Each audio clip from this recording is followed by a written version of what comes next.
90 দশকের বেঙ্গালুরু। তখন এরকম কোনো ইন্টারনেট, মোবাইল ফোন ছিল না। লোকজন সন্ধে হলেই বাড়ি ফিরে আসতো। রাস্তাঘাটে অল্প অল্প আলো। আর একটা কথা সবার মুখে মুখে ছড়িয়েছিল, রাত হলে এক ডাইনি বের হয়। এই ডাইনির কথা শুধু একজন বলেছিল তা না, সবচেয়ে ভয় পাওয়ার ব্যাপার হলো এই কথার সাথে সত্যি ঘটনার মতন অনেক গল্প ছিল। লোকজন বলতো রাত 12টার পরে সেই ডাইনি রাস্তায় ঘুরে বেড়ায়।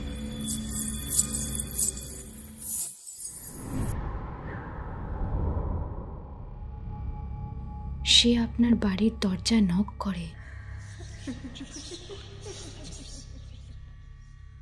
একদম তাড়াতাড়ি না, একদম আস্তে আস্তে, যেন আপনি ভাববেন হয়তো কোনো আপনজন এসছে। আর শুধু নক না, তার গলা, সে শুধু আপনার পরিচিত কথাও না জানবে, সে আপনার সবচেয়ে আপনজনের গলা শোনাবে। কখনো মনে হবে আপনার মা দরজায় দাঁড়িয়ে আছে, কখনো মনে হবে আপনার স্ত্রী বা আপনার বোন। গলা শুনতেই আপনি দরজা খুলে দেবেন।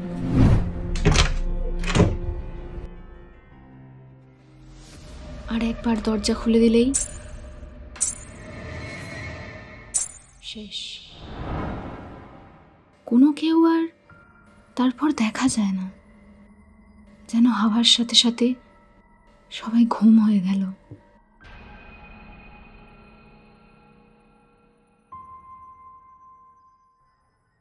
এই খবর পুরো ব্যাঙ্গালোর জুড়ে ছড়িয়ে পড়ল। লোকজন ভয়ে অন্ধ হয়ে গেল। সন্ধে হলেই বাড়ির সব দরজা জানলা বন্ধ করে দিত।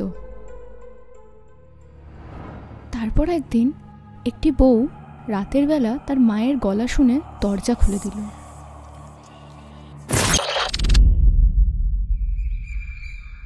বউয়ের কোনো খবর আর কোথাও পেল না। বাড়ির লোকজন পুলিশকে বলল, কিন্তু পুলিশেও বুঝতে পারল না সে কোথায় গেল। সেই থেকে লোকজন একটা পদ্ধতির শরণ নিল। বাড়ির দরজায় বড় বড় করে লিখে রাখল নালেবা। কানাডা ভাষায় তার মানে আগামীকাল এসো। এই পদ্ধতি সবাই মেনে চলল। পুরো শহর জুড়ে নালেবা লেখা দেখা যেত। সবাই একটু শান্তি পেলাম, কিন্তু কিছু লোক বলে ওইটা শুধু একদিন বা দুদিনের জন্য কাজ করে। অন্য এরম এক গল্প আছে, এক লোক তার বাড়ির দরজায় নালেবা লিখে রেখেছিল। কিছুদিন তার বাড়িতে কিছু হলো না।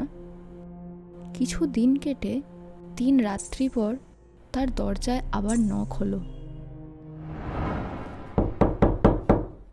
সে যখন জানলার ফাঁক দিয়ে দেখল, দেখে এক মেয়ে দাঁড়িয়ে আছে। মুখে একটা অসাড় হাসি, চোখগুলো সোজা তাকিয়ে আছে।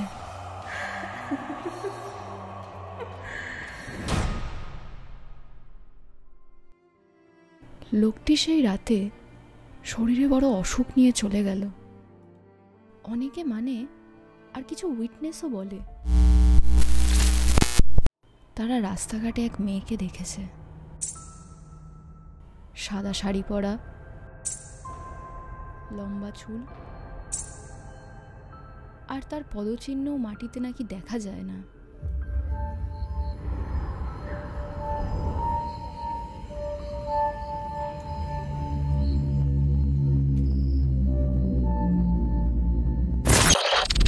আজও কিছু পুরনো পাড়ার লোক বলে, যদি আপনি রাতের সময় কোনো নিস্তব্ধ গলি দিয়ে বেরান আর দূর থেকে আপনার আপনজনের গলা শোনেন, তবে শুধু একটা কথা মনে রাখবেন, সাড়া দেবেন না।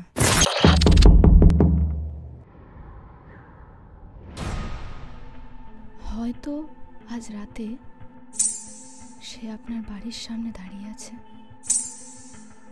চোখে চোখ রেখে বলছে,